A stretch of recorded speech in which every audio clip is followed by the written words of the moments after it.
Oke, salam dan salam sejahtera. Dan saya sekarang berada di kawasan yang mana melibatkan Parlimen Mas Gading dan juga Parlimen Puncak Borneo. Dan di perbatasan dia itu, yang mana penduduk di sana yang terlibat sebahagian undi mereka kepada Puncak Borneo. Dan saya mendapat aduan ataupun daripada kenyataan yang dikeluarkan oleh YB Willy Mongin berkenaan dengan calon yang lain. Jadi isu itu telah pun saya mendapat maklumat daripada penduduk kampung berkenaan dengan apa yang Willy Mongin ucapkan sewaktu buat kempen. Jadi saya harap penduduk kampung membuat ulasan berkenaan dengan isu itu. Dan Tuan boleh perkenalkan diri dulu berkenaan dengan isu itu.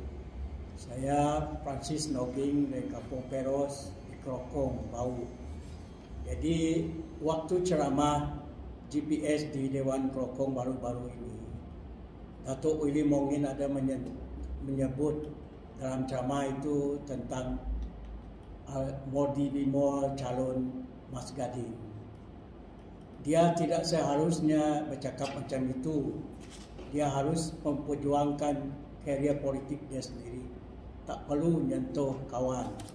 Apa yang dia cakap, dia bekerja untuk masyarakat, untuk berdayuh di utama ya. Tapi dia cakap Modi itu cuma ambil allowance saja tiap-tiap bulan, ambil allowance.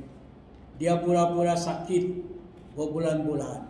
Tapi buat masa sekarang, waktu election itu Modi sudah sehat. Saya pun boleh buat macam tu, dia cakap. Tapi kalau apa salah dia buat kalau dia nak macam Modi, tapi jangan sentuh dia. Yang penting dia jalankan kewajipan dia sebagai seorang MP. Ya, apabila dia menyentuh tentang Modi, pada pandangan Tuan yang duduk di Kampung Krokong Piros ini yang mana melibatkan Parlimen Willy Mongin, apakah Tuan rasa beliau sebagai wakil rakyat sebelum ini menjalankan kerja di sana? Dia menyentuh isu orang sakit tetapi dia sendiri buat kerja tak? Dia yang sihat. Kalau ikut Willy Mongin ini boleh dikatakan lebih bagus lah. Saya ingat YB yang bagus. Tapi yang kita bagus itu tidak 100% bagus. Kalau dia betul-betul bagus, dia tidak tinggalkan parti PKR. Dia sekarang dari PKR, dia pergi ke GPS. Untuk apa? Sedangkan kita tahu dalam PKR itu calon Perdana Menteri kita sudah tahu Anwar Ibrahim. Itu GPS belum tahu lagi. Kalau Anwar Ibrahim nanti jadi Perdana Menteri macam mana itu GPS. Dia yang diikut dia itu. Tapi seharusnya dia tak perlulah ketok pintu Anwar Ibrahim nak masuk. Kalau rumah Anwar Ibrahim itu sudah penuh, macam mana dia boleh masuk lagi? Tentu Anwar Ibrahim cakap, tidurlah dekat luar sana, rumah sudah penuh. Saya ada satu isu nih yang mana saya tengok di dalam video klip dia baru-baru ini. Dia kata dia dipecat. Jadi dia sekarang ni sedang menjaja diri dia di Puncak Borneo, mengatakan PKR pecat dia. Jadi sebagai rakyat biasa, Tuan rasa macam mana? Adakah dia dipecat ataupun kerana isu lain? Dia memang dipecat oleh Ray Seng dulu. Kalau kita berfikiran bagus ataupun waras, kalau kita keluar dari PKR, buat sementara kita sebagai ahli bebas. Setelah Ray Seng pergi ke parti lain, kita boleh baliklah ke PKR. Kalau Ray Seng betul-betul jahat, apa itu Datuk Teo dia tidak dismiss? Kita tidak boleh cakap itu Ray Seng dismiss. Yang apa sebab dia dismiss kita tidak tahu, itu pendirian dia. Yang Willy ini memang boleh dikatakan bagus, dia nolong rakyat, betul cakap dia. Tapi kalau dia betul-betul nolong rakyat, apa sekarang dia perlu berpindah ke parti GPS? Bukankah dulu dia yang paling kuat sekali menghentam GPS? Itu yang saya, apabila hari ini dia tiba-tiba mempertahankan GPS, yang mana dia dulu kata GPS itu parti yang korupsi lah, parti yang berbagai-bagai lah, menindas lah semuanya. Hari ini kenapa dia mempertahankan GPS? Jadi pengundi seperti Tuan, apakah pandangan Tuan tentang isu ini? Betul, dia dulu waktu dalam PKA bukan main, dia cakap GPS dia tak bagulah, inilah itulah, semua dia tolong rakyat pun tidak. Sekarang dia sendiri yang pergi GPS. Macam mana? Tapi seolah-olah dia tidak sedarkan dia dulu dari PKA. Yang dapat gelaran datuk kah, dapat duit allowance kah, gaji kah, semua dari PKA. Apatah lagi buat masa sekarang kempen pun saya ingat bukan duit GPS yang dia pakai. Dia pakai duit PKA. Macam tu kah? Jadi saya lihat daripada sisi dia hari ini, yang mana dia mempertikaikan kawasan orang lain. Tetapi saya nampak penduduk di sana, pedalaman-pedalaman di Pedawan, jalan yang mana terbengkalai, yang melibatkan projek-projek yang berbilion-bilion juga, berpuluh-puluh juta juga itu. Adakah itu dia buat kerja? Pada saya dia tak buat kerja. Jadi kalau dia nak salahkan adun GPS, dia sekarang hari ini dia adalah ahli parlimen GPS. Jadi tuan tahu tak, setiap ahli parlimen tu, apalagi seperti dia dah menjadi timbalan menteri, dia dapat banyak benefit. Tetapi sampai tak benda tu, dan apakah kali ini orang di kawasan tuan nak menyokong kepada dia? Itu tentang sokongan, itu terpulang pada individu.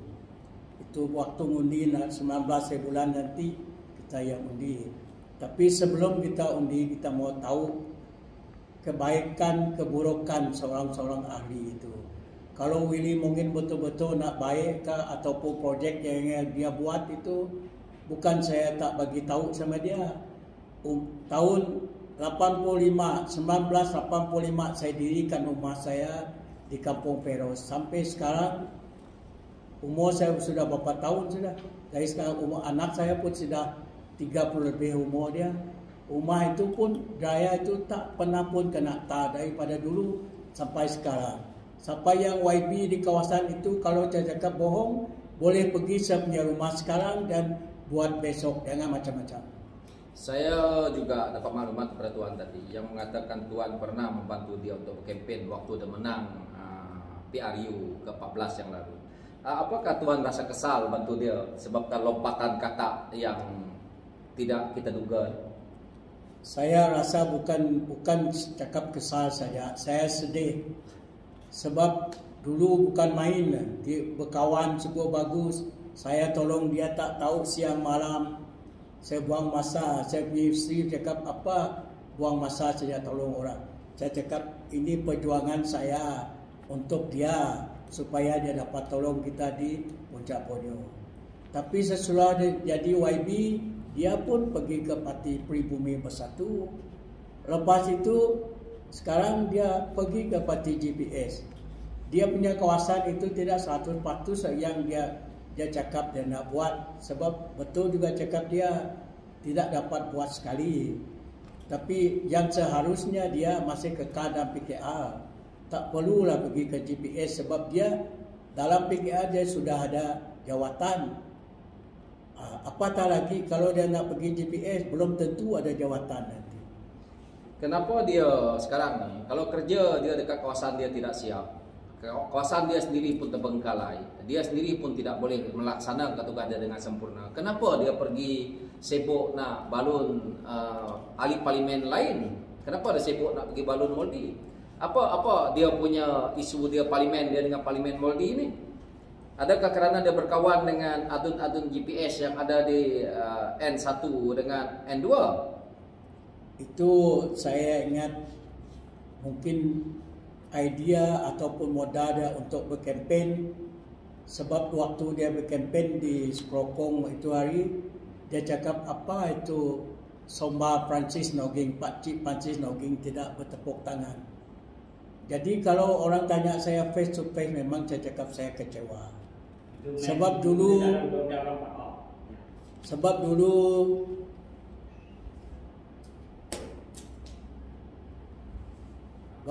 dia dalam PKA bukan main dia. kutukkan parti BN. Sekarang dia pergi peluk yang apa yang dia kutuk. Sudah dia pergi daripada PKR, dia sekarang dalam GPS. Itu rumah bapa dia sendiri, dia tikam pakai batu. Contoh, dia cakap Anwar Ibrahim tidak bagus. Kalau awak tahu itu Anwar Ibrahim tidak bagus, mengapa awak ikut Anwar Ibrahim dari dulu? Dan sekarang awak cakap dia sudah tidak bagus, sedangkan awak menikmatikan geraran dengan allowance.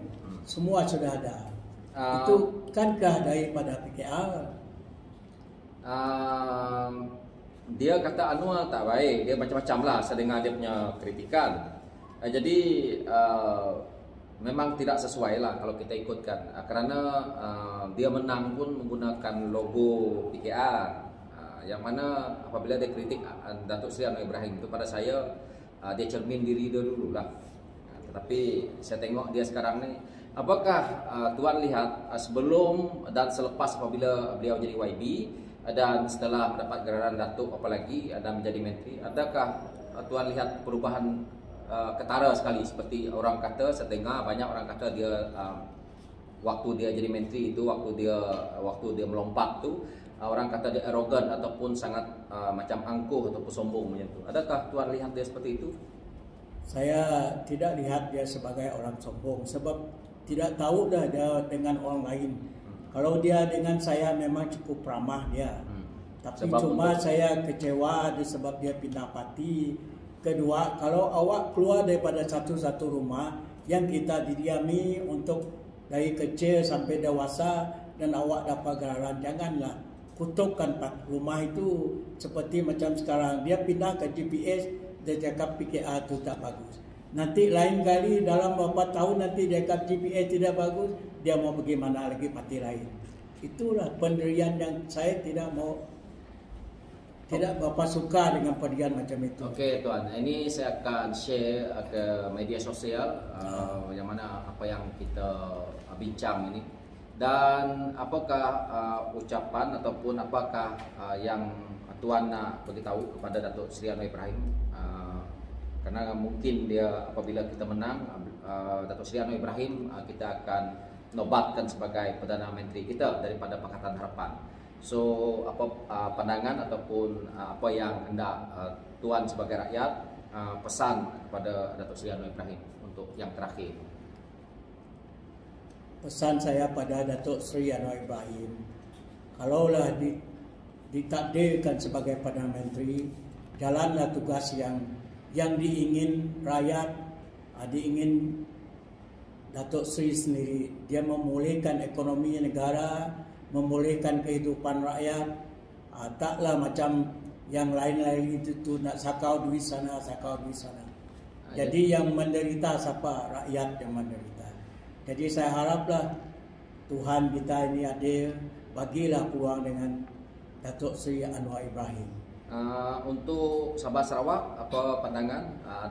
Adakah kita berharap sangat untuk Datuk Seri Anwar Ibrahim melihat ke kita di Sarawak ni, yang mana kita dah ditindas begitu lama dengan janji-janji kosong daripada parti politik seperti GPS? Pandangan saya, sebab kita dalam barisan nasional dengan GPS seolah-olah cerita lama. Macam sayur yang sudah sejuk diangat-angatkan. Sudah sejuk diangat-angat. Kadang-kadang dibuang, belum tentu anjing mau makan lagi. Yang sayur itu basi. Tapi yang kita mau, bagilah peluang dengan Anwar. Jadi harapkan pengundi di Sarawak ini, ataupun di Sabah, ataupun di Semenanjung, undilah Pakatan Harapan. Sebab harapan itu yang kita nak. Okey. So itu saja saya punya temu bual dengan penduduk kampung, yang mana beliau dengan sukarela dia juga bertemu dengan saya tadi untuk membuat kenyataan pribadi beliau berkenaan dengan isu politik ini. So itu saja ya, dan sekian, terima kasih daripada kami. Sama-sama. Ya. Terima kasih. Okey.